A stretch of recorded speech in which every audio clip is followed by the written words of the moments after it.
नमस्कार, आप देख रहे हैं सत्य हिंदी का शाम 6 बजे का बुलेटिन और मैं हूं आपके साथ कृति सिंह। मोदी सरकार के खिलाफ जनता के मुद्दे लेकर अब कांग्रेस देश के कुछ शहरों तक नहीं बल्कि हर गली तक जाने वाली है। वहीं अब ममता के आगे बड़ी चुनौती है कि अपने भतीजे को चुने या फिर अपने सबसे वफादार सांसदों को, और ये चुनौती ममता के सबसे करीबी कल्याण बनर्जी ने ममता के सामने रख दी है। उधर राज्यसभा चुनाव में नामांकन रद्द करने के मामले पर मीनाक्षी नटराजन सुनवाई का इंतजार करती रह गईं और मध्य प्रदेश में बिना चुनाव ही नतीजे घोषित कर दिए गए। इन्हीं खबरों पर इस बुलेटिन में बात करेंगे, लेकिन उससे पहले अगर आपने अब तक हमारे चैनल सत्य हिंदी का ऐप डाउनलोड नहीं किया तो तुरंत कर लीजिए, क्योंकि ये बुलेटिन आप हमारे ऐप पर भी देख सकते हैं। डाउनलोड करने के लिए आपको ज्यादा मेहनत भी नहीं करनी है। इसी वीडियो के डिस्क्रिप्शन में आपको ऐप का लिंक मिल जाएगा, वहां से आप ऐप डाउनलोड आसानी से कर सकते हैं। तो चलिए शुरुआत करते हैं शाम की बड़ी खबरों से। मोदी सरकार के खिलाफ सड़कों पर उतरेगी कांग्रेस, उठाएगी जन जन की आवाज।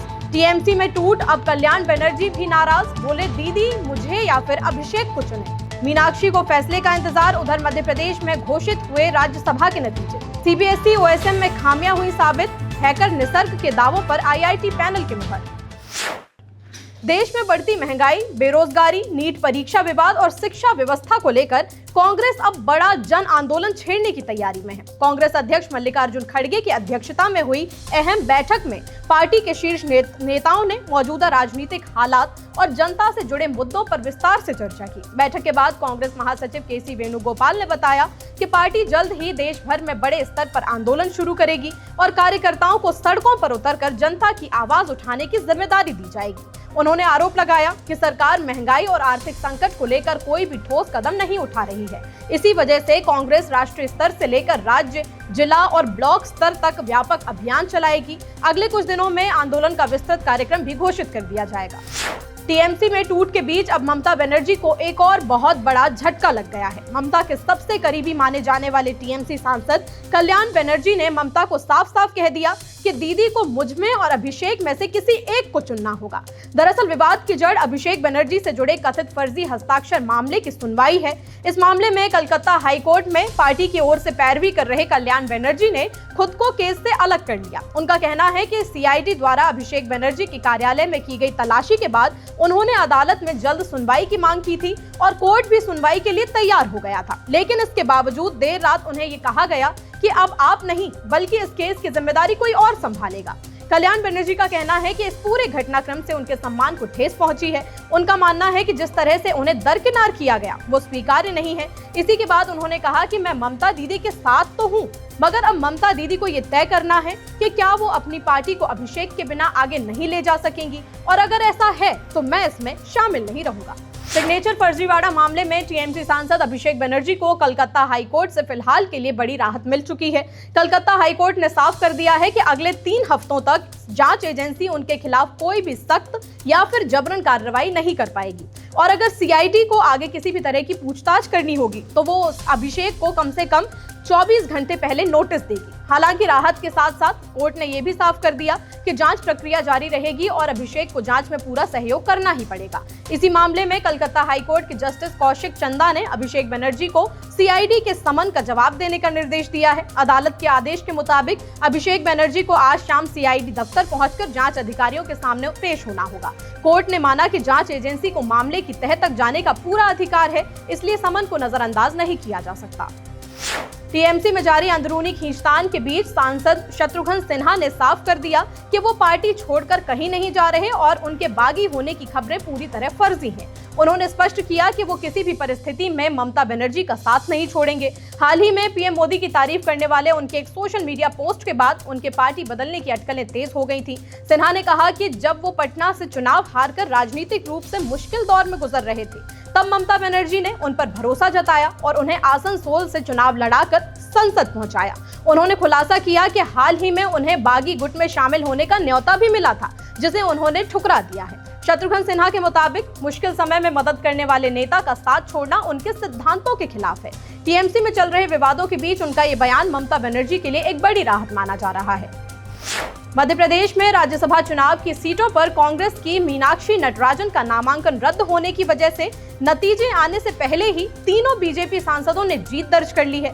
दरअसल राज्यसभा चुनाव के लिए बीजेपी ने 3 उम्मीदवार मैदान में उतारे थे। इनमें रजनीश अग्रवाल, तरुण चुग और महेश केवट शामिल थे। विधानसभा में संख्या बल के हिसाब से बीजेपी के खाते में 2 सीटें लगभग तय मानी जा रही थीं, लेकिन पार्टी ने तीसरी सीट के लिए भी दांव खेलते हुए महेश केवट को उम्मीदवार बनाया।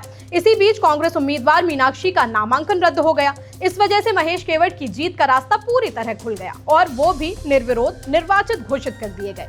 उधर मीनाक्षी नटराजन अब भी सुप्रीम कोर्ट के फैसले के इंतजार में हैं। कांग्रेस को फिलहाल राहत नहीं मिली है। शीर्ष अदालत ने चुनाव प्रक्रिया पर भी अंतरिम रोक लगाने से साफ इनकार कर दिया है। कोर्ट ने कहा है कि वो फिलहाल चुनावी प्रक्रिया में दखल नहीं देगा। अब इस मामले की अगली सुनवाई शुक्रवार को होगी। बुलेटिन में आगे अभी और भी खबरें आपको बताएंगे, लेकिन अब तो आपको हमारे चैनल सत्य हिंदी का ऐप डाउनलोड कर ही लेना चाहिए, क्योंकि ये बुलेटिन आप हमारे चैनल के ऐप पर भी देख सकते हैं।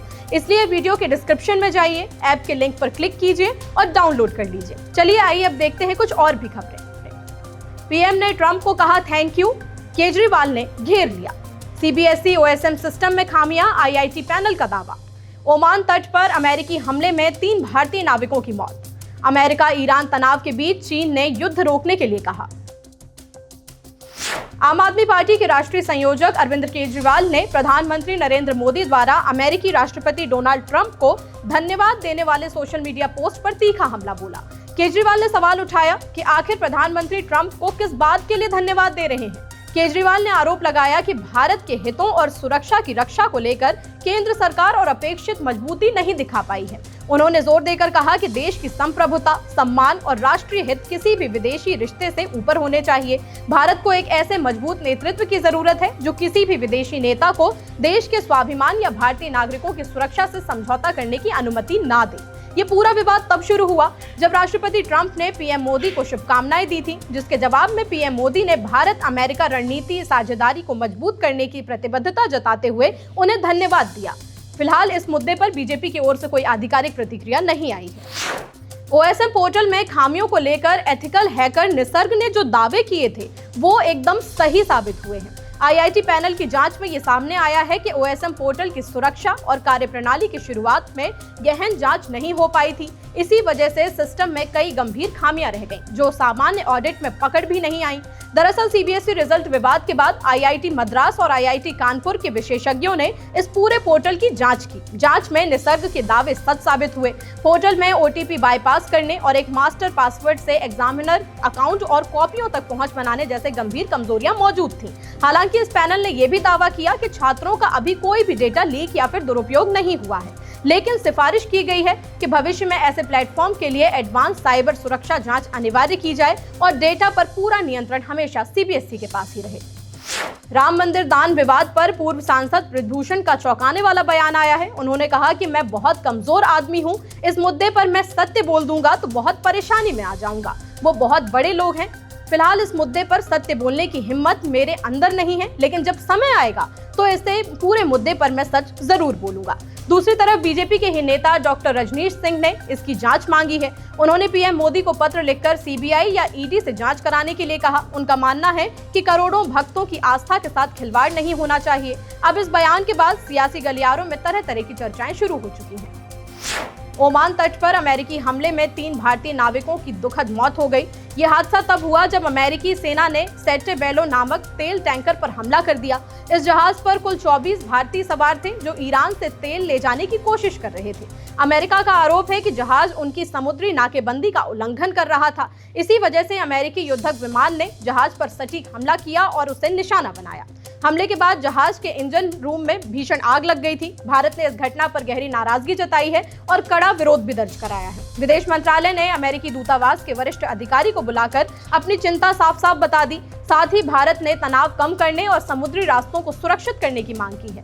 इससे पहले अमेरिका ने एक और जहाज पर हमला किया था, जिसमें सभी 24 भारतीय लोग सुरक्षित बच गए थे।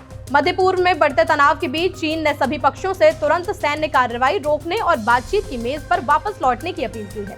अमेरिका द्वारा ईरान पर हमले और तेहरान की प्रतिक्रिया के बाद चीन ने कहा कि हालात को बिगड़ने से रोकना बेहद जरूरी है।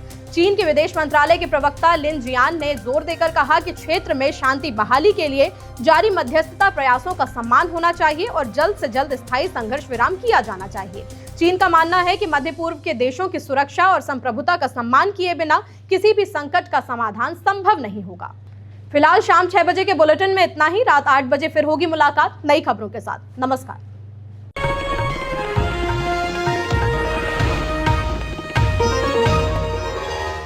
Copyright disclaimer under Section 107 of the Copyright Act 1976. Allowance is made for fair use for purposes such as criticism, comment, news reporting, scholarship, and research. Fair use is a use permitted by copyright statute that might otherwise be infringing.